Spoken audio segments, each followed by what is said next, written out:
Hi hello నమస్తే welcome to our channel. నేను మీ చార్మి.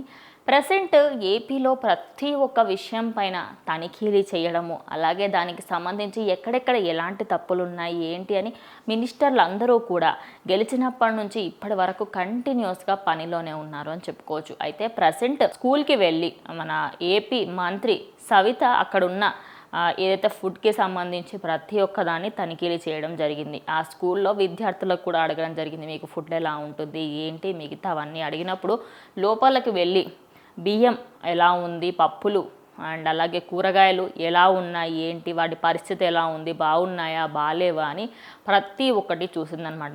చూసిన తర్వాత బయటకు వచ్చి అక్కడున్న వారందరికీ మీ ఇంట్లో పిల్లలైతే ఇలానే తిండి పెడతారా మీరు అని చెప్పేసి ఆమె క్వశ్చన్ చేయడం జరిగింది. ఆ క్వశ్చన్ చేయడంతో ప్రతి ఒక్కరూ కూడా అక్కడ ఉన్న వాళ్ళందరూ హడలెత్తిపోయారు అనుకోవచ్చు.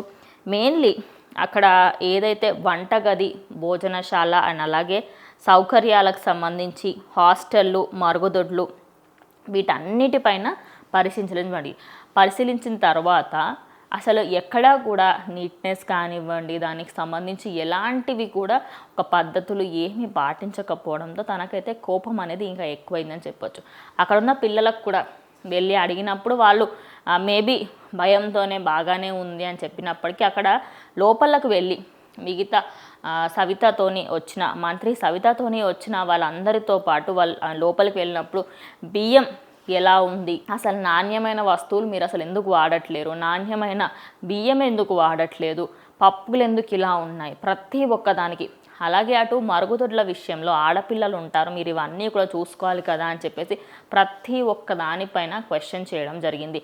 అయితే ఇది చూసినప్పటి నుంచి ప్రతి ఒక్కరూ కూడా ఇక నెక్స్ట్ టైం నుంచి ఇలా ఏమీ జరగకుండా చూసుకుంటాము అని చెప్పేసి చెప్పడం జరిగింది. అయితే అప్పుడే తను మీ ఇంట్లో పిల్లలు అయితే ఇలానే పెడతారా, పెట్టరు కదా, మరి నాణ్యమైన ఫుడ్డే పెట్టండి అని చెప్పేసి అక్కడ చెప్పేసి వెళ్ళిపోవడం జరిగింది. ప్రజెంట్ ఈ పిక్చర్ సోషల్ మీడియాలో వైరల్గా మారి అటు సవితాని అలాగే తను తీసుకున్న ఈ చర్యలకు సంబంధించి ప్రతి ఒక్కరు కూడా ప్రశంసలు కురిపిస్తున్నారని చెప్పుకోవచ్చు.